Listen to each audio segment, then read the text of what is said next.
ನಮಸ್ಕಾರ. Praise the lord. ಎಲ್ಲ ನನ್ನ ಪ್ರೀತಿಯ ದೇವಜನರೇ, ನನ್ನ ಪ್ರಿಯ ಸಹೋದರಿ ಸಹೋದರ, ಮತ್ತೊಂದು ದಿನದಲ್ಲಿ ದೇವರ ವಾಕ್ಯವನ್ನು ಕೇಳಲಿಕ್ಕೆ ಮನಸ್ಸನ್ನು ಸಿದ್ಧ ಮಾಡಿಕೊಂಡು ಸಮಯ ತೆಗೆದುಕೊಂಡು ವಾಕ್ಯವನ್ನು ಕೇಳೋಣ, ಪ್ರಾರ್ಥಿಸೋಣ, ಮಿಕ್ಕ ಕಾರ್ಯಗಳನ್ನು ಆಮೇಲೆ ಮಾಡೋಣ ಅಂತ ನೀವು ಬಂದಿದ್ದೀರಲ್ವಾ. ದೇವರು ನಿಮ್ಮನ್ನು ಆಶೀರ್ವಾದ ಮಾಡಲಿ. ಪ್ರಿಯರೇ, ಲೋಕದಲ್ಲಿ ಅಂಧಕಾರ ಎಂಬುದು, ಕತ್ತಲು ಎಂಬುದು ಇದೆ. ಅಂಧಕಾರದಲ್ಲಿ ಬೆಳಕು ಬಂದಾಗ ಕತ್ತಲಿಗೆ ನಾವು ಭಯಪಡಲ್ಲ.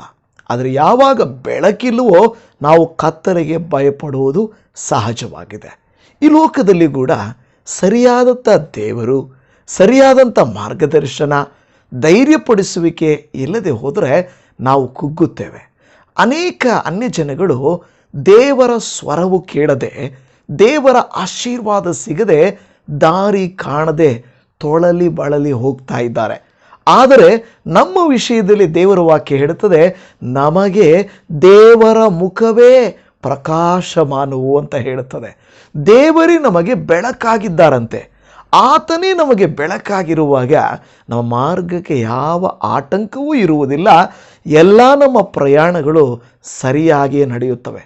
ಇವತ್ತು ದೇವರ ವಾಕ್ಯ ಏನು ಹೇಳುತ್ತದೋ ನಿಮಗೆ ನನಗೆ ಬಹಳ ಅವಶ್ಯವಾಗಿರುವಂಥ ಸಂದೇಶವಾಗಿದೆ. ಮುಖ್ಯವಾದಂಥ ದೇವರ ವಾಕ್ಯವು ಕೀರ್ತನೆಗಳ ಗ್ರಂಥ 89ನೇ ಕೀರ್ತನೆ 15ನೇ ವಚನ, ಉತ್ಸಾಹ ಧ್ವನಿಯನ್ನು ಕೇಳಿದ ಜನರು ಧನ್ಯರು, ಯೆಹೋವನೇ ಅವರು ನಿನ್ನ ಮುಖ ಪ್ರಕಾಶದಲ್ಲಿ ಸಂಚರಿಸುತ್ತಾರೆ. ಹಾಲೆಲೂಯ. ಪ್ರೇರೆ, ಒಂದೊಂದು ವಾಕ್ಯದಲ್ಲಿಯೂ ಒಂದೊಂದು ಪದದಲ್ಲಿಯೂ ದೈವ ಶಕ್ತಿ ಅಡಗಿರುತ್ತದೆ. ಅರ್ಥ ಆಗ್ತಾ ಇದೆಯಾ? ಒಂದೊಂದು ವಾಕ್ಯದಲ್ಲಿಯೂ ಒಂದೊಂದು ಪದದಲ್ಲಿಯೂ ದೇವರ ಶಕ್ತಿಯು ಅಡಗಿರುತ್ತದೆ. ಇಲ್ಲಿ ಹೇಳ್ತಾ ಇರುವಂಥ ಮಾತು, ಉತ್ಸಾಹ ಧ್ವನಿಯನ್ನು ಕೇಳಿದ ಜನರು ಧನ್ಯರು. ಉತ್ಸಾಹ ಧ್ವನಿ.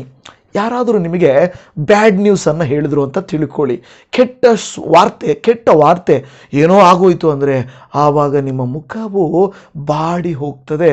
ಅಯ್ಯೋ ಹಂಗಾಯ್ತಾ, ಯಾಕೆ ಹಿಂಗಾಯಿತು ಎಂದು ಹೇಳಿ ನಿಮ್ಮ ಮುಖವು ಬಾಡಿ ಹೋಗ್ತದೆ. ಆದರೆ ಯಾವುದಾದರೂ ಶುಭ ವರ್ತಮಾನ, ಶುಭ ಕಾರ್ಯಗಳನ್ನು ಹೇಳಿದಾಗ ನಿಮ್ಮ ಮುಖವು ಏನಾಗ್ತದೆ ಗೊತ್ತಾ? ಕಳೆಗೊಳ್ಳುತ್ತದೆ. ನಿಮ್ಮ ಮುಖವು ಏನಾಗುತ್ತದೆ? ಕಳೆಗೊಳ್ಳುತ್ತದೆ. ಇಲ್ಲಿ ಹೇಳ್ತದೆ, ಉತ್ಸಾಹ ಧ್ವನಿಯನ್ನು ಕೇಳಿದ ಜನರು ಧನ್ಯರು. ಈ ಕ್ರಿಸ್ಮಸ್ ಸಂದರ್ಭದಲ್ಲಿ ಹೇಳ್ತಾರಲ್ವಾ, ದೇವದೂತರುಗಳು ಬಂದು ಗಲಿಲಾಯದವರೇ ನಿಮಗೊಂದು ಶುಭ ವರ್ತಮಾನ ಎಂದು ಹೇಳಿದಾಗ, ಶುಭ ವರ್ತಮಾನವಾ, ಗುಡ್ ನ್ಯೂಸಾ ಅಂತ ಅನ್ನುತ್ತಾರೆ. ಹಾಗೆ ನಮ್ಮ ಜೀವಿತದಲ್ಲಿ ಹಾಗೆ ಗುಡ್ ನ್ಯೂಸ್ ಅಂದ ತಕ್ಷಣ ನಮ್ಮ ಮುಖ, ಹೌದಾ, ಏನದು ಏನು ನಡೀತು, ಹೌದಾ ಅಂತ ನಮ್ಮ ಮುಖ ಹರಳುತ್ತದೆ. ಆದರೆ ದುಃಖ ಬಂದಾಗ ಅದು ಕೇಳುವುದಕ್ಕಿಂತ, ಅಯ್ಯೋ ಒಂದು ವಿಷಯ ಗೊತ್ತಾ ಅಂದರೆ ಸಾಕು, ಏನಾಯಿತು ಅಂತ ನಮ್ಮ ಮುಖ ಬಾಡಿ ಹೋಗುತ್ತೆ. ಎಕ್ಸ್ಪ್ರೆಷನಲ್ಲೇ ಗೊತ್ತಾಗುತ್ತೆ ನಿಮ್ಮ ಮುಖ ಖುಷಿಯಾಗಿದೆಯಾ ಇಲ್ಲ ದುಃಖವಾಗಿದೆಯಾ, ನಮ್ಮ ಮುಖದಲ್ಲಿ ಗೊತ್ತಾಗ್ತದೆ. ಈಗ ಉತ್ಸಾಹ ಧ್ವನಿಯನ್ನು ಕೇಳಿದವರು ಧನ್ಯರು. ನಿಮಗಾಗಿ ಒಂದು ಬೆಳಕು ಇದೆ, ನಿಮಗಾಗಿ ಒಬ್ಬ ರಕ್ಷಕರಿದ್ದಾರೆ, ನಿಮ್ಮನ್ನು ಉದ್ಧಾರ ಮಾಡಲಿಕ್ಕೆ ಒಬ್ಬ ದೇವರಿದ್ದಾರೆ, ಆತನು ಬದುಕಿದ್ದಾನೆ, ಆತನು ಸಜೀವ ದೇವರು ಅಂತ ಹೇಳುವಾಗ ನೀವು ಆ ವಾರ್ತೆಯನ್ನು ಕೇಳಿಸ್ಕೊಳ್ತಾ ಇದ್ದೀರಲ್ವಾ, ನೀವು ಧನ್ಯರು. ಅರ್ಥ ಆಗ್ತಿದೆಯಾ? ನೀವೇನಾಗಿದ್ದೀರಾ? ಧನ್ಯರಾಗಿದ್ದೀರಾ. ಯಾಕೆಂದರೆ ನಿಮಗೆ ಈ ಉತ್ಸಾಹವನ್ನು, ಈ ಧ್ವನಿಯನ್ನು, ಈ ಒಂದು ಶುಭ ವರ್ತಮಾನವನ್ನು ನೀವು ಕೇಳಿಸ್ಕೊಳ್ತಾ ಇದ್ದೀರಾ. ನಾನು ಇವತ್ತು ಆ ಗುಡ್ ನ್ಯೂಸನ್ನು ಕೇಳಿದ್ದರಿಂದಲೇ, ಆ ಪ್ರಕಾಶಮಾನವಾದ ದೇವರನ್ನು ನಮ್ಮ ಜೀವಿತದಲ್ಲಿ ಅನುಭವ ಮಾಡಿದ್ದರಿಂದಲೇ ನಾವು ಧನ್ಯರು ಆಗಿದ್ದೇವೆ. ಇಲ್ಲಿ ಹೇಳುವಂಥ ಮಾತು ಎರಡನೇದು, ಯೆಹೋವನೇ ಅವರು ನಿನ್ನ ಮುಖ ಪ್ರಕಾಶದಲ್ಲಿ ಸಂಚರಿಸುತ್ತಾರೆ. ಈಗ ನಮಗೆ ಲೈಟು, ಬಲ್ಪು ಎಲ್ಲ ಬಂದಿದೆ. ಮೊದಲೇನಿತ್ತು? ಮೊದಲು ಈ ಬಲ್ಪ್ ಎಲ್ಲ ಇರಲಿಲ್ಲ. ಅದರ ಕತೆ ನಿಮಗೆ ಗೊತ್ತಿದೆಯಲ್ವಾ? ಬಲ್ಪನ್ನು ಕಂಡು ಹಿಡಿದಂಥ ವ್ಯಕ್ತಿ ಹೇಳುವಂಥ ಮಾತು, ಎಷ್ಟೋ ಅವರು ಪ್ರಯತ್ನಗಳನ್ನು ಮಾಡಿ ಎಷ್ಟು ಪ್ರಯತ್ನಗಳನ್ನು ಮಾಡಿ ಅದನ್ನು ಕಂಡುಕೊಂಡ್ರು. ಆದರೆ ಈ ಬೆಳಕು ತಾತ್ಕಾಲಿಕವಾಗಿರುವುದು. ಆದರೆ ದೇವರು ಭೂಮಿಯನ್ನು ಆಳ್ವಿಕೆ ಮಾಡಲಿಕ್ಕೆ ದೊಡ್ಡ ಬೆಳಕನ್ನು, ಸಣ್ಣ ಬೆಳಕುಗಳನ್ನು ಆತನು ಇಟ್ಟಿದ್ದಾರೆ ಎಂದು ದೇವರ ವಾಕ್ಯ ಹೇಳ್ತಾ ಇದೆ. ಸೂರ್ಯ, ಚಂದ್ರ, ನಕ್ಷತ್ರಗಳು. ಆದರೆ ಆ ಬೆಳಕುಗಳಿಗಿಂತಲೂ ಪ್ರಕಾಶಮಾನವಾದಂಥ ಬೆಳಕು ಯಾವುದು ಗೊತ್ತಾ? ದೇವರ ಮುಖ ಪ್ರಕಾಶ. ಅಂದರೆ ಪರಲೋಕದಲ್ಲಿ ನೋಡ್ರಿ, ಪರಲೋಕದಲ್ಲಿ ಯಾವ ಸೂರ್ಯ, ಚಂದ್ರ, ನಕ್ಷತ್ರಗಳು ಬೇಕಾಗಿಲ್ಲ. ಯಾಕೆಂದರೆ ಆತನೇ ಬೆಳಕಾಗಿದ್ದಾನೆ. ಆತನೇ ಬೆಳಕಾಗಿದ್ದಾನೆ. ನೋಡ್ರಿ, ಇವತ್ತು ನೀವು ನಾನು ಕುಗ್ಗಿ ಹೋಗಿರುವಾಗ, ಖಿನ್ನತೆಗೊಳಗಾಗಿರುವಾಗ, ಕಷ್ಟಕ್ಕೆ ಬಿದ್ದಿರುವಾಗ, ನಮ್ಮ ಮುಖವು ಬಾಡಿ ಹೋದ ನಮ್ಮ ಮುಖ ಬೆಳಕಿಗೆ ಕಾಣಿಸುವಾಗ,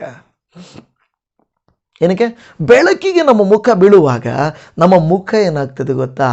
ಹೊಳಪು ಬರ್ತದೆ. ನೀವು ಯಾವತ್ತಾದರೂ ಕನ್ನಡಿ ಮುಂದೆ ನಿಂತ್ಕೊಳ್ಳಿ. ಒಂದು ನಿಮ್ಮ ರೂಮಲ್ಲಿ ಕನ್ನಡಿ ಇದೆ ಅಂತ ತಿಳ್ಕೊಳ್ಳಿ. ನೀವು ನಿಮ್ಮ ಬೆಳಕನ್ನು ಕನ್ನಡಿಗೆ ಹಾಕಿದ್ರೆ ನಿಮ್ಮ ಮುಖ ಅಲ್ಲಿ ಕಾಣಿಸಲ್ಲ.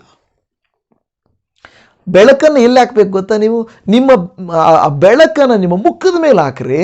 ನೀವು ಕನ್ನಡಿಗೆ ಹಾಕ್ಬೇಡ್ರಿ. ಕನ್ನಡಿ ಮೇಲೆ ಬೇಕಾದ್ರೆ ಟೆಸ್ಟ್ ಮಾಡಿ ನೋಡಿ. ಬೆಳಕನ್ನು ನೀವು ಮೊಬೈಲನ್ನು ನಿಮ್ಮ ಮುಖದ ಮೇಲೆ ಹಾಕ್ರಿ, ನೀವು ಕನ್ನಡಿ ಮೇಲೆ ಹಾಕಬೇಡ್ರಿ. ನಿಮ್ಮ ಮುಖದ ಮೇಲೆ ನೀವು ಬೆಳಕು ಹಾಕಿದಾಗ ನಿಮ್ಮ ಮುಖ ಕನ್ನಡಿಯಲ್ಲಿ ಕಾಣಿಸುತ್ತೆ. ಕನ್ನಡಿ ಕಪ್ಪಾಗಿರಬಹುದು, ಅದು ನಿಮ್ಮ ಮುಖವನ್ನು ತೋರಿಸ್ತೇ ಇರ್ಬೋದು. ನಿಮ್ಮ ಮುಖದ ಮೇಲೆ ಬೆಳಕು ಬೀಳುವಾಗ ಆಗ ಏನಾಗ್ತದೆ ಗೊತ್ತಾ? ನಿಮ್ಮ ಒಂದು ಮುಖವು ಅರಳುತ್ತದೆ. ಹಾಗೆಯೇ ನನ್ನ ಪ್ರಿಯ ದೇವಜನವೇ, ಯೇಸು ಕ್ರಿಸ್ತನ ಬೆಳಕು, ದೇವರ ಮುಖ ಪ್ರಕಾಶಮಾನವು ನಮ್ಮ ಮೇಲೆ ಬೀಳುವಾಗ ನಾವು ಬೆಳಕಾಗಿ ಮಾರ್ಪಡುತ್ತೇವೆ. ಕಷ್ಟಗಳ ಮೇಲೆಲ್ಲ ಬೀಳಬೇಕಾಗಿರೋದು, ಲೋಕದ ಮೇಲೆಲ್ಲ ಬೀಳಬೇಕಾಗಿರೋದು, ವ್ಯಕ್ತಿಗಳ ಮೇಲೆಲ್ಲ ಬೀಳಬೇಕಾಗಿರೋದು, ಆ ಬೆಳಕು ನಿಮ್ಮ ಮೇಲೆ ಬೀಳುವಾಗ ನಿಮ್ಮ ಮುಖವು ಅರಳುತ್ತದೆ. ಕೀರ್ತನೆಗಾರರು ಹೇಳುವಂತೆ, ಅವರು ನಿನ್ನ ಮುಖ ಪ್ರಕಾಶದಲ್ಲಿ ಸಂಚರಿಸುತ್ತಾರೆ. ಇವತ್ತು ನಿಜ ಹೇಳಬೇಕಾದ್ರೆ ನಾವು ನಮಗಿರುವ ಕಷ್ಟಗಳಿಗೆ, ನಾವಿರುವ ಸ್ಥಿತಿಗೆ, ನಮಗಿರುವಂಥ ನೋವಿಗೆ ನಾವು ನಗುವುದಕ್ಕೂ ಅವಕಾಶ ಇಲ್ಲ, ನಾವು ಸಂತೋಷವಾಗಿ ಇರಲಿಕ್ಕೂ ಅವಕಾಶವಿಲ್ಲ, ಸಮಾಧಾನವಾಗಿ ಇರಲಿಕ್ಕೂ ಅವಕಾಶವಿಲ್ಲ. ಆದರೂ ನೀವು ಯಾಕೆ ಸಮಾಧಾನವಾಗಿ ಸಂತೋಷವಾಗಿದ್ದೀರಾ ಅಂತ ಹೇಳಿದ್ರೆ, ದೇವರ ಮುಖ ಪ್ರಕಾಶವು ನಿಮ್ಮ ಮುಖದ ಮೇಲೆ ಬಿದ್ದದ್ದರಿಂದ ನಿಮ್ಮನ್ನು ಅಂಧಕಾರವು ಏನು ಮಾಡಲಿಕ್ಕೆ ಆಗ್ತಾ ಇಲ್ಲ, ಕೆಟ್ಟತನವು ನಿಮ್ಮನ್ನು ಮುಸುಕಲಿಕ್ಕೆ ಆಗ್ತಾ ಇಲ್ಲ. ಪ್ರತಿದಿನ ಬೆಳಿಗ್ಗೆ ನೀವು ವಾಕ್ಯವನ್ನು ಕೇಳುವಾಗ ನಿಮ್ಮಲ್ಲಿ ಒಂದು ಚೈತನ್ಯ ಬರುತ್ತದೆ. ನಿಮಗೊಂದು ದೇವರು ಆಲೋಚನೆ ಕೊಡುತ್ತಾರೆ. ಆ ದಿನವೆಲ್ಲ ನೀವು ದೇವರ ವಾಕ್ಯವನ್ನು ಮೆಲುಕು ಹಾಕಿಬಿಟ್ಟು ಆ ವಾಕ್ಯದಂತೆ ನಡ್ಕೊಳ್ಳಲಿಕ್ಕೆ ನೀವೇನು ಮಾಡ್ತೀರಾ? ಪ್ರಯತ್ನವನ್ನು ಮಾಡ್ತೀರಾ. ಹಲ್ಲೆಲೂಯಾ, ಕರ್ತನಿಗೆ ಸ್ತೋತ್ರ. ಕೀರ್ತನೆಗಾರನು ಕೀರ್ತನೆಗಳಲ್ಲಿ 44ನೆಯ ಕೀರ್ತನೆ 3ನೇ ವಚನದಲ್ಲಿ, ನಮ್ಮ ಪಿತೃಗಳಿಗೆ ಕತ್ತಿಯೇ ಈ ದೇಶವನ್ನು ಸ್ವಾಧೀನ ಮಾಡಿಕೊಡಲಿಲ್ಲ, ಅವರ ಭುಜಬಲವೇ ಅವರಿಗೆ ಜಯ ಕೊಡಲಿಲ್ಲ. ನಿನ್ನ ಭುಜಬಲ, ಹಸ್ತ, ಪ್ರಸನ್ನತೆಯೇ ಇವೇ ಅವರಿಗೆ ಜಯವನ್ನುಂಟು ಮಾಡಿದವು, ನಿನ್ನ ಹೊಲುಮೆ ಅವರಿಗಿತ್ತಲ್ಲ.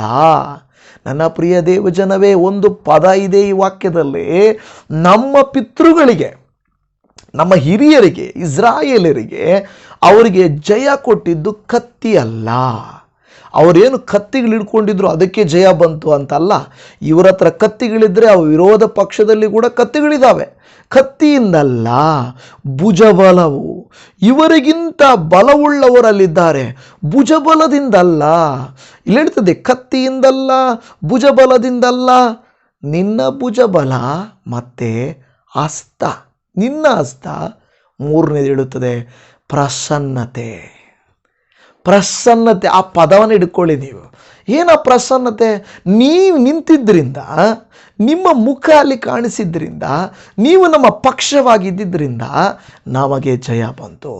ದೇವರ ಭುಜಬಲ, ದೇವರ ಹಸ್ತ, ದೇವರ ಮುಖ ಪ್ರಸನ್ನತೆ. ನಾನು ಮುಖ ಸೇರಿಸ್ಕೊಂಡಿದ್ದೀನಿ, ಪ್ರಸನ್ನತೆ ಮಾತ್ರ ಇದೆ. ದೇವರು ಹೇಳ್ತಾನೆ, ನಾನೇ ಬಂದು ನಿಂತ್ಕೊಳ್ತೀನಪ್ಪ, ನಾನೇ ನಿನ್ನ ಜೊತೆಯಲ್ಲಿ ಬರ್ತೇನೆ, ನೀನು ಯಾಕೆ ಕಳವಳ ಪಡ್ತೀಯ? ನಾನೇ ನಿನ್ನ ಸಂಗಡ ಬರ್ತೀನಿ, ನಾನು ನಿನ್ನ ಜೊತೆಯಲ್ಲಿ ನಿಲ್ತೇನೆ ಅಂತ ಹೇಳಿದರೆ ಸಾಕು. ದೇವರ ವಾಕ್ಯ ಹೇಳುತ್ತದೆ, ದೇವರು ನಮ್ಮ ಜೊತೆಯಲ್ಲಿದ್ದು ನಮಗೆ ಜಯವನ್ನು ಕೊಡುತ್ತಾರಂತೆ. ಹಲ್ಲೆಲೂಯಾ. ಇವತ್ತು ನನ್ನ ಪ್ರೀತಿಯ ದೇವಚನವೇ, ನಿಮ್ಮ ಕುರಿತಾಗಿ ನನ್ನ ಕುರಿತಾಗಿ ಆಲೋಚನೆ ಮಾಡಿರುವ ದೇವರು ಹೇಳುವಂಥ ಮಾತು, ನಿನಗೆ ಕತ್ತಲು ಆವರಿಸ್ತಾ ಇದೆಯಾ? ಕಷ್ಟಗಳು ಆವರಿಸ್ತಾ ಇದೆಯಾ? ಕಣ್ಣೀರುಗಳು ಆವರಿಸ್ತಾ ಇದೆಯಾ? ಮನುಷ್ಯರ ದುರ್ಬೋಧನೆಗಳು, ದುಷ್ಟ ಕಾರ್ಯಗಳು, ದುಷ್ಟಾಲೋಚನೆಗಳು ನಿನಗೆ ನಿನ್ನ ಮುಖವನ್ನು ಕಳೆಗುಂದಿಸ್ತಾ ಇದೆಯಾ? ಹಾಗಾದರೆ ದೇವರ ವಾಕ್ಯ ಹೇಳುತ್ತದೆ, ನೀನು ಕಳೆಗುಂದುವಾಗ ನೀನು ಕರ್ತರ ಕಡೆಗೆ ನಿನ್ನ ಮುಖವನ್ನು ತಿರುಗಿಸು, ಬೆಳಕಿನ ಕಡೆಗೆ ತಿರುಗಿಸು. ಎಷ್ಟು ಜನ ನೀವು ನಾನು ಹೇಳಿದ ಉದಾಹರಣೆಯನ್ನು ಮಾಡ್ತೀರೋ ನೀವು ಕಮೆಂಟ್ ಮಾಡಿ ನನಗೆ ಹೇಳ್ರಿ. ಹೋಗ್ಬಿಟ್ಟು ಲೈಟ್ ಆಫ್ ಮಾಡಿರಿ. ಕನ್ನಡಿ, ಸಣ್ಣ ಕನ್ನಡಿನೇ ತಗೊಳ್ಳಿ, ಬೆಳಕು ಫಸ್ಟು ಕನ್ನಡಿಗೆ ಹಾಕ್ರಿ, ನಿಮ್ಮ ಮುಖ ಕಾಣಿಸುತ್ತಾ ನೋಡ್ರಿ. ಇಲ್ಲ ನಿಮ್ಮ ಅದೇ ಲೈಟನ್ನು ಕನ್ನಡಿ ಮುಂದುಗಡೆ ಇಟ್ಕೊಂಡ್ಬಿಟ್ಟು ನಿಮ್ಮ ಮುಖಕ್ಕೆ ಲೈಟ್ ಹಾಕ್ಕೊಳ್ಳಿ, ಆವಾಗ ಕಾಣಿಸುತ್ತಾ ನೀವು ಹೇಳ್ರಿ. ಪ್ರಿಯರೇ, ನಿಮ್ಮ ಮೇಲೆ ಕರ್ತನ ಪ್ರಭೆಯು, ಬೆಳಕು, ಪ್ರಕಾಶಮಾನವು ನಿಮ್ಮ ಮುಖದ ಮೇಲೆ ಬಿದ್ದರೆ ನಿನ್ನ ಸುತ್ತಲೂ ಕತ್ತಲಿರಲಿ, ಚಿಂತೆ ಮಾಡಬೇಡ, ನಿನ್ನ ಮುಖವು ಹೊಳೆಯುತ್ತದೆ. ಅರ್ಥ ಆಗ್ತಾ ಇದೆಯಾ? ಆ ರೀತಿಯಾಗಿ ದೇವರು ಮಾಡುತ್ತಾರೆ. ನಿಮ್ಮನ್ನು ನನ್ನನ್ನು ಆತನು ಬಿಡಿಸಲಿಕ್ಕೆ ಶಕ್ತನಾಗಿದ್ದಾನೆ. ದೇವರ ಸಮ್ಮುಖನೇ ಮುಖ ಪ್ರಕಾಶ. ಸಮ್ಮುಖ ಅಂದರೆ ಆತನ ಇರೋದೇ ಮುಖಾನೇ. ಅದಕ್ಕೆ ನಾವು ನೋಡುತ್ತೇವೆ ಅಪೊಸ್ತಲ ಕೃತ್ಯಗಳಲ್ಲಿ 2ನೇ ಅಧ್ಯಾಯ 28ನೇ ವಚನದಲ್ಲಿ, ಜೀವ ಮಾರ್ಗಗಳನ್ನು ನನಗೆ ತಿಳಿಯಪಡಿಸಿದ್ದಿ, ನಿನ್ನ ಸಮ್ಮುಖದಲ್ಲಿ ನನ್ನನ್ನು ಆನಂದಭರಿತನಾಗಿ ಮಾಡುವಿ ಎಂದು ಹೇಳಿದ್ದಾನೆ. ನಿನ್ನ ಸಮ್ಮುಖದಲ್ಲಿ ನನ್ನನ್ನು ಆನಂದಭರಿತನಾಗಿ ಮಾಡುವಿ. ಸಾಲಗಾರರು ಬಂದಾಗ ಮುಖದಲ್ಲಿ ನಗು ಬರಲ್ಲ. ಬಾಡಿಗೆ ಕಟ್ಟಬೇಕು ಅಂತ ಅನಿಸಿದಾಗ ನಗು ಬರಲ್ಲ. EMI ಕಟ್ಟಬೇಕು, ಮಕ್ಕಳ ಶಾಲೆ ಫೀಸ್ ಕಟ್ಟಬೇಕು, ಹಣ ಯಾವುದಕ್ಕಾದರೂ ಕಟ್ಟಬೇಕು ಅಂದಾಗ ನಮಗೆ ಮುಖದ ಮೇಲೆ ನಮಗೆ ಸಂತೋಷ ಬರುವುದಿಲ್ಲ. ಯಾಕೆಂದರೆ ದುಃಖ ಬರುತ್ತದೆ. ಅಯ್ಯೋ, ಎಲ್ಲಿಂದ ನಾನು ಹಣವನ್ನು ಕಟ್ಟಲಿ, ಹೇಗೆ ನಾನು ಕಟ್ಟಲಿ ಅಂತ ಒಂದೊಂದು ಸಾರಿ ಒಬ್ಬೊಬ್ಬರಿಗೆ ಒಂದು ವೇಳೆ ಬಡ್ಡಿ ಕಟ್ಟಬೇಕಾದರೂ, EMI ಕಟ್ಟಬೇಕಾದರೂ, ಶಾಲೆ ಫೀಸ್ ಕಟ್ಟಬೇಕಾದರೂ, ಒಂದು ವೇಳೆ ಮನೆಯ ಬಾಡಿಗೆ ಕಟ್ಟಬೇಕಾದರೂ ನಿಮ್ಮ ಮುಖವು ಬಾಡಿ ಹೋಗುತ್ತದೆ. ಪ್ರಿಯರೇ, ಯಾವಾಗ ಕರ್ತರೇ ಅಪ್ಪ ನನ್ನ ಮುಖ ಬಾಡಿ ಹೋಗದ ಹಾಗೆ ನನಗೆ ಬಾಡಿಗೆ ಕಟ್ಟುವುದಕ್ಕಿಂತ ಮುಂಚೆ, ಅವರಿಗೆ ಹಣ ಕೊಡುವುದಕ್ಕಿಂತ ಮುಂಚೆ ನನಗೆ ಒದಗಿಸಿ ಕೊಡಪ್ಪ ಎಂದು ನೀವು ಕೇಳಿದರೆ, ನಿಮ್ಮ ಕೈಯಲ್ಲಿ ಹಣ ಇದೆ ಅಂತ ತಿಳ್ಕೊಳ್ಳಿ. ನಿಮ್ಮ ಕೈಯಲ್ಲಿ ಹಣ ಇದ್ದರೆ ಅವರು ಬಂದು ಸಾಲ ಕೇಳೋದಕ್ಕೆ ಮುಂಚೆ ನೀವು ದುಃಖದಲ್ಲಿರಲ್ಲ, ಸಂತೋಷವಾಗಿ ಬಂದ್ರ ಬರ್ತೇನೆ, ಒಂದು ನಿಮಿಷ ಕೊಡ್ತೇನೆ ಅಂತ ಹೋಗ್ತೀರ. ಅಂದರೆ ನಿಮ್ಮ ಮುಖದಲ್ಲಿ ನಗು ಇರುತ್ತದೆ. ಆ ನಗು ಬರಬೇಕಾದ್ರೆ ನೀವು ಆ ವ್ಯಕ್ತಿ ಬರುವುದಕ್ಕಿಂತ ಮುಂಚೆ ಆ ಥರ ಮುಖವನ್ನು ನೋಡ್ಬೇಕಾರೆ. ಅರ್ಥ ಆಗ್ತಾ ಇದೆಯಾ? ನಾಳೆ ಕೊಡಬೇಕು ಅಂದರೆ ಇವತ್ತು ಕೂತ್ಕೊಳ್ಳೋದಲ್ಲ. ದೇವರೇ ಅಪ್ಪ ನಿನ್ನ ಕೈಯಲ್ಲಿ ಒಪ್ಪಿಸ್ಕೊಡ್ತಾ ಇದ್ದಾನೆ, ಕರ್ತನೇ ಇಂಥ ಡೇಟ್ ಇದೆ, ಇಂಥ ವ್ಯಕ್ತಿ ಬರ್ತಾರೆ, ಇಂಥ ಅವಶ್ಯಕತೆ ನನಗಿದೆಯಪ್ಪ. ಮೊದಲೇ ನಾನು ನಿನ್ನನ್ನು ಎದುರು ನೋಡ್ತಾ ಇದ್ದಾನೆ, ನಿನ್ನ ಮುಖ ಪ್ರಸನ್ನತೆಯನ್ನು ನಾನು ನೋಡ್ತಾ ಇದ್ದೇನೆ, ನನಗೆ ಸಹಾಯ ಮಾಡಪ್ಪ, ನನಗೆ ಒದಗಿಸಿ ಕೊಡಯ್ಯ ಎಂದು ನೀವು ಕೇಳಿದರೆ ದೇವರು ಏನು ಮಾಡ್ತಾರೆ ಗೊತ್ತಾ? ಆತನ ಮುಖ ಪ್ರಕಾಶಮಾನವು, ಸಮ್ಮುಖವು ನಿಮ್ಮ ಕಡೆಗೆ ತಿರುಗಿಸುವಾಗ ನಿಮ್ಮಲ್ಲಿ ಒಂದು ಕಳೆ ಬರ್ತದೆ. ದುಃಖವಲ್ಲ, ವೇದನೆಯಲ್ಲ. ತುಂಬ ಜಾಗ್ರತೆಯಾಗಿ ಪ್ಲ್ಯಾನ್ ಮಾಡಬೇಕು. ಕುಟುಂಬ, ಒಂದೊಂದು ಕಾಸು, ಒಂದೊಂದು ತೀರ್ಮಾನ, ಒಂದೊಂದು ಕಾರ್ಯಗಳು ನೀವು ಪ್ರಾರ್ಥನೆಯಲ್ಲಿಡ್ರಿ. ಪ್ರಾರ್ಥನಾ ಪೂರ್ವಕವಾಗಿ ಏನಾದರೂ ತಗೊಳ್ಬೇಕಾದರೂ ನೀವು ಮಾಡಿದ್ರೆ ಇಲ್ಲಿ ಹೇಳ್ತದೆ, ನಿನ್ನ ಸಮ್ಮುಖದಲ್ಲಿ ನನ್ನನ್ನು ಆನಂದಭರಿತನಾಗಿ ಮಾಡುವೆ. ದೇವರ ಪ್ರಸನ್ನತೆ. ಮೋಶೆಗೆ ಅಲ್ಲಿ ನೋಡ್ರಿ, ಮುಂದುಗಡೆ ಪೊದೆಯು ಉರಿಯುತ್ತಿರುವಾಗ ಆ ಬೆಳಕು ಇವನ ಮುಖದ ಮೇಲೆ ಬಿತ್ತು, ಅವನ ಮುಖವು ಪ್ರಕಾಶಮಾನವಾಯಿತು ಅಲ್ವಾ? ಮೋಶೆಯ ಮುಂದುಗಡೆ ದೇವರು ಪ್ರಕಾಶಮಾನವಾಗಿ. ಇಸ್ರಾಯೇಲರು ನಡೆಯಬೇಕಾದರೆ ರಾತ್ರಿಯಲ್ಲಿ ಅಗ್ನಿ ಸ್ತಂಭವಾಗಿ, ಅಗ್ನಿ ಅಂದ್ರೆ ಏನು? ಬೆಳಕು. ಆ ಒಂದು ಕೆಂಪುತನ, ಆ ಬೆಳಕು ಬೀಳುವಾಗ ಅವರಿಗೆ ದಾರಿಯಾಯಿತು. ರಾತ್ರಿಯಲ್ಲಿ ಅಗ್ನಿಸ್ತಂಭವಾಗಿಯೂ ಹಗಲಲ್ಲಿ ಮೇಘಸ್ತಂಭವಾಗಿಯೂ. ಹಗಲಲ್ಲಿ ಯಾಕೆ ಮೇಘಸ್ತಂಭ? ಯಾಕೆಂದರೆ ತುಂಬ ಬಿಸಿಲು ಬೀಳುವಾಗ, ಸೂರ್ಯನ ಬೆಳಕು ಬೀಳುವಾಗ ಮೇಘವನ್ನು ಕಳುಹಿಸಿ ಅವರು ತಂಪಾಗಿ ನಡೆಯುವಂತೆ ದೇವರು ಮಾಡ್ತಾರೆ. ನೋಡಿದ್ರ, ಹೆಚ್ಚು ಬೆಳಕಾಗುವಾಗ ದೇವರು ಅದನ್ನು ತಡೆದು ಫಿಲ್ಟರ್ ಮಾಡಿ ಕೊಡ್ತಾರೆ. ಕತ್ತಲಾಗುವಾಗ ಬೆಳಕನ್ನು ಕೊಡ್ತಾರೆ. ಹಲ್ಲೆಲೂಯ. ನಿಮ್ಮ ಜೀವಿತದಲ್ಲಿ ದೇವರಿಗೆ ಗೊತ್ತುಂಟು ನಿಮ್ಮ ಅವಶ್ಯಕತೆ ಏನಿದೆ ಅಂತ. ಆತನಿಗೆ ಗೊತ್ತು, ಫಿಲ್ಟರ್ ಮಾಡ್ತಾನೆ. ಸೂರ್ಯನ ಕಿರಣಗಳನ್ನು ಓಝೋನ್ ಪದರ ಫಿಲ್ಟರ್ ಮಾಡಿ ಭೂಮಿಯ ಮೇಲೆ ಬಿಡುವಂತೆ ನಮಗೂ ಕೂಡ ದೇವರು ಒಂದು ಓಝೋನ್ ಪದರವನ್ನು ಕ್ರಿಯೇಟ್ ಮಾಡಿ ನಮಗೆ ಅಧಿಕವಾಗಿ ಕಷ್ಟಗಳು ಬರಬಾರ್ದು, ಅಧಿಕವಾಗಿ ಚಿಂತೆಗಳು ಬರಬಾರ್ದು. ಮನುಷ್ಯನು ಸಹಿಸಬಹುದಾದ ಶೋಧನೆಯ ಹೊರತು ಬೇರೇನು ಹೆಚ್ಚು ಬರಬಾರ್ದಂತ ಇದುವರೆಗೂ ನಿಮ್ಮನ್ನು ಕಾದಿದ್ದಾರೆ. ನೀವು ಅಂದ್ಕೊಳ್ಬೋದು, ಅಷ್ಟೇ ಸಹಿಸಲಿಕ್ಕಾಗದೇ ಇರುವಷ್ಟು ನೋವು ಸಹಿಸ್ತಾ ಇದ್ದೀರ ತಾನೇ. ಅದರ ಅರ್ಥ ದೇವರು ಫಿಲ್ಟರ್ ಮಾಡಿ ಎಷ್ಟು ಬೇಕೋ ಅಷ್ಟು ಮಾತ್ರ ಕೊಟ್ಟರು. ಯೋಬನ ಜೀವಿತದಲ್ಲಿ ದೇವರು ನೋಡು, ಇಷ್ಟು ಮಾತ್ರನೇ ಮಾಡಬೇಕು, ಅದಕ್ಕಿಂತ ಹೆಚ್ಚಾಗಿ ಮಾಡಬಾರ್ದು ಅಂತ ದೇವರು ಅಪ್ಪಣೆ ಕೊಡ್ತಾರಲ್ವಾ. ಹಾಗೆ ನಿಮ್ಮ ಕುರಿತಾಗಿ, ನನ್ನ ಕುರಿತಾಗಿ ಸಹಿಸಲಿಕ್ಕಾಗೋದೇ ಇಲ್ಲ ಅಂದರೆ ನೀವು ಇಲ್ಲಿ ಇರ್ತಾನೆ ಇರಲಿಲ್ಲ. ನಾನಿಲ್ಲಿ ಇರ್ತಾ ಇರಲಿಲ್ಲ. ನನ್ನ ಕೈಲಿ ಆಗಿಲ್ಲ ಅಂದರೆ, ನಾನಿವತ್ತು ಮಾತಾಡ್ಲಿಕ್ಕೆ ಆಗಿಲ್ಲ ಅಂದರೆ ಖಂಡಿತ ನಿಮ್ಮ ಮುಂದೆ ಬರೋಕ್ಕೆ ಆಗ್ತಾ ಇರಲಿಲ್ಲ. ಬಲಹೀನತೆಗಳಿಗೆ ಅತೀತವಾಗಿ, ಕಷ್ಟಗಳಿಗೆ ಅತೀತವಾಗಿ, ಸಾಲಗಳಿಗೆ, ಸಂಕಟಗಳಿಗೆ ಅತೀತವಾಗಿ ನಾನು ಇಲ್ಲಿಗೆ ಬಂದಿದ್ದೀವಂದರೆ ಸಹಿಸಬಹುದಾದಷ್ಟು ಮಾಡಿದ್ದಾರೆ. ಸಹಿಸಲಿಲ್ಲವಾದರೆ ನಾವಿಲ್ಲಿರ್ತಾ ಇರಲಿಲ್ಲ. ಗಮನಿಸರಿ. ಅದರಿಂದ ಅಲ್ಲಿ ಹೇಳುವಂಥ ಮಾತು ಅಪೊಸ್ತಲ ಕೃತ್ಯಗಳು 2:28, ನಿನ್ನ ಸಮ್ಮುಖದಲ್ಲಿ ನನ್ನನ್ನು ಆನಂದ ಭರಿತನನ್ನಾಗಿ ಮಾಡುವಿ ಎಂದು ಹೇಳಿದ್ದಾನೆ. ನಿಮ್ಮನ್ನು ದೇವರು ಕತ್ತಲೆಯಿಂದ ಕರುಣಿಸಿ ಬೆಳಕಿನಡೆಗೆ ನಡೆಸಲಿಕ್ಕೆ ಆತನು ಶಕ್ತನಾಗಿದ್ದಾನೆ. ಪ್ರೀತಿಯಜನವೇ, ಯೆಶಾಯನ ಪ್ರಬೋಧನೆಯ ಗ್ರಂಥ 2ನೇ ಅಧ್ಯಾಯ 5ನೇ ವಚನದಲ್ಲಿ, ಯಾಕೋಬನ ಮನೆತನದವರೇ ಬನ್ನಿರಿ, ಯೆಹೋವನ ಜ್ಞಾನ ಪ್ರಕಾಶದಲ್ಲಿ ನಡೆಯುವ. ಯಾವ ಪ್ರಕಾಶದಲ್ಲಿ? ಜ್ಞಾನ ಪ್ರಕಾಶದಲ್ಲಿ. ಪ್ರಕಾಶ ಅಂದರೆ ಬೆಳಕು, ಜ್ಞಾನ ಅಂದರೆ ಜ್ಞಾನ, ವಿವೇಕ, ಜ್ಞಾನ ಅಂತೀರಲ್ವ, ಆ ರೀತಿಯಾಗಿ. ಅಂದರೆ ಕೆಲವರಿಗೆ ಬೆಳಕಲ್ಲ, ಬೆಳಕಿನ ಜ್ಞಾನ. ಕೆಲವರಿಗೆ ಆರೋಗ್ಯವೆಂಬ ಜ್ಞಾನ, ಆರೋಗ್ಯವೆಂಬ ಬೆಳಕು. ಕೆಲವರಿಗೆ ಜ್ಞಾನವೆಂಬ ಬೆಳಕು, ಕೆಲವರಿಗೆ ಸಮಾಧಾನವೆಂಬ ಬೆಳಕು, ಕೆಲವರಿಗೆ ಪ್ರೀತಿ ಎಂಬ ಬೆಳಕು ಬೇಕು. ಅರ್ಥ ಆಗ್ತಾ ಇದೆಯಾ? ಬರೀ ಬೆಳಕಿದ್ರೆ ಸಾಲದು. ಆ ಬೆಳಕು ಯಾವ ಬೆಳಕು? ಆರೋಗ್ಯದ ಬೆಳಕು, ಆಶೀರ್ವಾದದ ಬೆಳಕು, ಹಣದ ಬೆಳಕು, ನಿಮಗೆ ಬೇಕಾದ ಬೆಳಕು. ದೇವರ ಮುಖ ಪ್ರಕಾಶವೇ ನಿಮಗೆ ಎಲ್ಲ ಬೆಳಕುಗಳಾಗಿದೆ. ನನ್ನ ಪ್ರಿಯ ದೇವಜನವೇ, ದೇವರ ವಾಕ್ಯವು ಇನ್ನೂ ಹೇಳುತ್ತದೆ ನಮಗೆ, ಆತನ ಜ್ಞಾನ ಪ್ರಕಾಶ ಅಂತ ಇಲ್ಲಿ ಹೇಳಿದ ಮೇಲೆ ಜ್ಞಾನ ಪ್ರಕಾಶದಲ್ಲಿ ನೀವು ನಡೆಯುವ ಅಂತ ಇಲ್ಲಿ ಹೇಳ್ತದೆ, ಆಹ್ವಾನ ಮಾಡ್ತಾ ಇದೆ. ದೇವಜನವೇ, ದೇವರ ವಾಕ್ಯವು ನಮ್ಮ ಕೀರ್ತನೆಗಳು 119, 105 ಹೇಳಿದ ಹಾಗೆ, ನಿನ್ನ ವಾಕ್ಯವು ನನ್ನ ಕಾಲಿಗೆ ದೀಪವು, ನನ್ನ ದಾರಿಗೆ ಬೆಳಕು ಆಗಿದೆ ಅಂತ ಹೇಳಿದ ಹಾಗೆ ದೇವರೇ ನಮಗೆ ಎಲ್ಲ ಬೆಳಕು ಆಗಿದ್ದಾರೆ. ಕರ್ತರಿಗೆ ಸ್ತೋತ್ರ.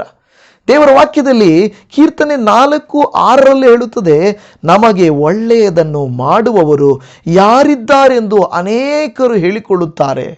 ಯೆಹೋವನೇ, ನೀನು ಪ್ರಸನ್ನ ಮುಖದಿಂದ ನಮ್ಮನ್ನು ನೋಡಬೇಕು.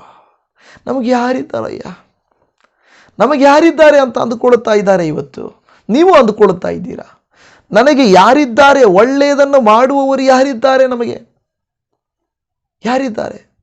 ಅಯ್ಯೋ, ನಮ್ಮ ಕಷ್ಟನೇ ನಮಗೆ ಸಾಕಾಗಿದೆ ಅಮ್ಮ, ಇನ್ನು ನಿಮ್ಮನ್ನೆಲ್ಲಿ ನೋಡೋದು? ಒಂದು ಸಹೋದರಿ ಕಾಲ್ ಮಾಡ್ತಾಳೆ, ಅಮ್ಮ ಕಷ್ಟ ಇದೆಯಮ್ಮ ಅಂತ ತವ್ರ ಮನೆಗೆ ಕಾಲ್ ಮಾಡಿದ್ರೆ, ಅಯ್ಯೋ ನಿಂದು ನೋಡ್ತೀಯಮ್ಮ, ನನ್ನ ಕಷ್ಟ ಯಾರು ನೋಡೋರು? ನಾವೇ ಏನು ಇಲ್ಲದೆ ಇದ್ದೀವಿ, ಇನ್ನು ನಿಮ್ಮನ್ನೆಲ್ಲಿ ನೋಡೋದು ನಾವು ಅಲ್ವಾ? ತವರು ಮನೆ ಕೈಬಿಟ್ರು, ಗಂಡನ ಮನೆಯವರು ಕೈಬಿಟ್ರು, ಸ್ನೇಹಿತರು ಕೈಬಿಟ್ರು. ಅಯ್ಯೋ, ಯಾರು ನೋಡೋಕ್ಕಾಗುತ್ತೆ? ನಮಗೆ ಒಳ್ಳೆಯದನ್ನು ಮಾಡುವವರು ಯಾರಿದ್ದಾರೆ ಎಂದು ಅನೇಕರು ಹೇಳಿಕೊಳ್ಳುತ್ತಾರೆ. ಎಲ್ಲರೂ, ನೀವು ಯಾರನ್ನಾದರೂ ಹೋಗಿ ಕೇಳ್ರಿ. ಉದಾಹರಣೆಗೆ ಹೋಗ್ಬಿಟ್ಟು, ಸ್ವಲ್ಪ ದುಡ್ಡು ಇದ್ದರೆ ಕೊಡಿ, ಹಣ ಇದ್ದರೆ ಕೊಡಿ. ಇಲ್ಲಪ್ಪ. ನಿಮ್ಮ ಮನೆಯವ್ರನ್ನ ಕೇಳಿ, ಅಯ್ಯೋ ಅವರ. ನಿಮ್ಮ ಫ್ರೆಂಡ್ಸನ್ನ ಕೇಳಿ, ಅಯ್ಯೋ ಎಲ್ಲಿ? ದೇವ್ರನ್ನ ಕೇಳುವಾಗ ಎಲ್ಲಿ? ಇಲ್ಲ ಇಲ್ಲ ಇಲ್ಲ. ಯಾರು ಇಲ್ಲ. ನಿಮ್ಮ ಮುಖ ಪ್ರಸನ್ನದಿಂದಲೇ ಪ್ರಸನ್ನ ಮುಖದಿಂದ ನಮ್ಮನ್ನು ನೋಡಬೇಕು. ಇವತ್ತು ದೇವರು ನೋಡುವಾಗ ನಿಮ್ಮ ಕಷ್ಟ, ನಿಮ್ಮ ಕತ್ತಲು, ನಿಮ್ಮ ಕಣ್ಣೀರು, ನಿಮ್ಮ ವೇದನೆ ಎಲ್ಲ ಪರಿಹಾರವಾಗುವುದು ನಿಮಗೆ ಆತನ ಮುಖ ಪ್ರಕಾಶಮಾನವೇ, ಮುಖ ಪ್ರಸನ್ನತೆಯೇ, ಆತನ ಜ್ಞಾನ ಪ್ರಕಾಶವೇ ನಿಮಗೆ ಬೆಳಕಾಗಿ ಬೀಳ್ತದೆ. ನೀವು ತಡವರಿಸಬೇಕಾಗಿಲ್ಲ, ನೀವು ಭಯಪಡಬೇಕಾಗಿಲ್ಲ. ಆ ಬೆಳಕಿನಲ್ಲಿ ನೀವು ಮುಂದಕ್ಕೆ ಸಾಗಿ ಹೋಗಬೇಕು. ಹಾಗಾದರೆ ಸಿದ್ಧ ಇದ್ದೀರಾ? ಆ ಪ್ರಕಾಶಮಾನವಾದ ಸಿಂಹಾಸನದಲ್ಲಿ ಕುಳಿತಿರುವ ಆತನ ಬೆಳಕನ್ನು ನೋಡುವುದಕ್ಕೆ ನಿಮ್ಮ ಕತ್ತಲಾದ, ನಿಮ್ಮ ಕುಗ್ಗಿದ, ನಿಮ್ಮ ಮುಖವು ಕಳೆಗುಂದಿದ ಆ ಮುಖವು ಕರ್ತನ ಬೆಳಕಿನ ಕಡೆಗೆ ನೋಡುವಾಗ ಆ ಬೆಳಕು ನಿಮ್ಮ ಮೇಲೆ ಬಿದ್ದಾಗ ನಿಮ್ಮ ಮುಖವು ಪ್ರಕಾಶಮಾನವಾಗುತ್ತದೆ. ದೇವರೇ, ಪ್ರಕಾಶ ರೂಪಮಾನವಾದಂಥ ದೇವರೇ, ಬೆಳಕುಗಳು ಅಗಮ್ಯವಾದ ಬೆಳಕನ್ನು ಧರಿಸಿಕೊಂಡವರೇ, ನಿಮ್ಮ ಉನ್ನತವಾದ ನಾಮಕ್ಕೆ ಸ್ತೋತ್ರಪ್ಪ. ನಿಮ್ಮನ್ನು ಆರಾಧಿಸುವ ನಾವು, ನಿಮ್ಮನ್ನು ಕೊಂಡಾಡುವ ನಾವು, ನಿನ್ನ ಮುಂದೆ ಕಳೆಗುಂದಿದ ನನ್ನ ಮುಖವು ಅಪ್ಪ, ಯಾವ ಸಹೋದರಿ ಸಹೋದರನು, ಹಿರಿಯರು, ವಿಧವೆಯರು, ಬಡವರು, ಕಷ್ಟದಲ್ಲಿರುವವರು, ಸಾಲದಲ್ಲಿರುವವರು, ಕಳೆಗುಂದಿ ಕಣ್ಣೀರಿನಲ್ಲಿರುವಂಥ, ಕತ್ತಲೆಯಲ್ಲಿರುವಂಥ ಎಲ್ಲರೂ ನಾವು ಪ್ರಕಾಶ ರೂಪಮಾನವಾದಂಥ ಅಗಮ್ಯವಾದ ಬೆಳಕುಗಳನ್ನು ಧರಿಸಿಕೊಂಡವರಾದಂಥ ದೇವರೇ, ನಿನ್ನ ಕಡೆಗೆ ನೋಡುತ್ತೇವೆ. ನಿಮ್ಮ ಬೆಳಕು ನಮ್ಮ ಮುಖದ ಮೇಲೆ ಬೀಳುವಾಗ, ನಮ್ಮ ಜೀವಿತಗಳ ಮೇಲೆ, ನಮ್ಮ ಕುಟುಂಬಗಳ ಮೇಲೆ ಬೀಳುವಾಗ ಯಾವ ಅಂಧಕಾರ, ಕತ್ತಲು, ಕೆಟ್ಟದ್ದು ನಮ್ಮನ್ನು ಏನೂ ಮಾಡಲಾರದು. ತಂದೆ ದೇವ, ಇವತ್ತು ಈ ವಾಕ್ಯವನ್ನು ಕೇಳಿ ಈ ಪ್ರಾರ್ಥನೆಯನ್ನು ಮಾಡುತ್ತಿರುವಂಥವರ ಕುಟುಂಬದ ಮೇಲೆ, ಇವರ ಮುಖದ ಮೇಲೆ ನಿನ್ನ ಬೆಳಕು ಪ್ರಭಾವದಿಂದ, ಪ್ರಜ್ವಲಿಕೆಯಿಂದ ಬೀಳಲಿ ಎಂದು ಪ್ರಾರ್ಥಿಸುತ್ತೇವೆ. ಆಗ ಬೆಳಕು ಇಲ್ಲಿರುವಂಥ ಎಲ್ಲ ಕಲ್ಮಶ, ಕೆಟ್ಟತನ, ಕತ್ತಲು, ಕರ್ತನೆ ಕಣ್ಣೀರು ಎಲ್ಲ ಕರ್ತನಿದ್ದೇವೆ ಯೇಸುವಿನ ನಾಮದಲ್ಲಿ ನೀಗಿ ಹೋಗುತ್ತದೆ. ಬೆಳಕಿರುವಲ್ಲಿ ಕತ್ತಲಿಗೆ ಸ್ಥಳವಿಲ್ಲ, ಕರ್ತನಿರುವಲ್ಲಿ ಕಷ್ಟಕ್ಕೆ ಸ್ಥಳವಿಲ್ಲ. ಕರ್ತರೇ, ನೀವಿರುವಾಗ ನಮಗೆ ಕಣ್ಣೀರಿಗೆ, ಕುಗ್ಗುವಿಕೆಗೆ, ಕಳೆಗುಂದುವಿಕೆಗೆ ಸ್ಥಳವಿಲ್ಲ.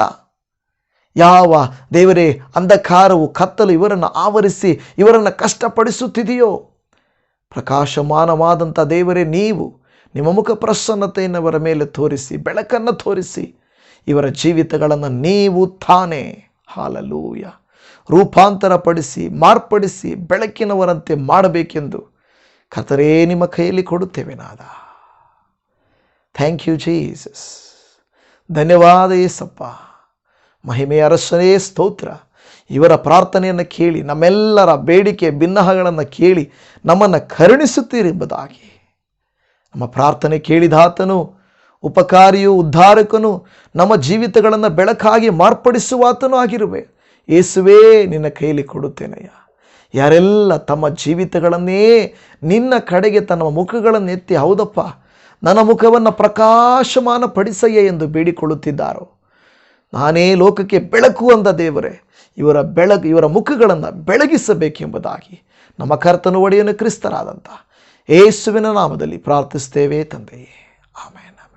ಪ್ರೀತಿಯ ದೇವಜನವೇ, ನಿಮ್ಮೆಲ್ಲರಿಗೂ ಶಲೋಮ್. Praise the lord.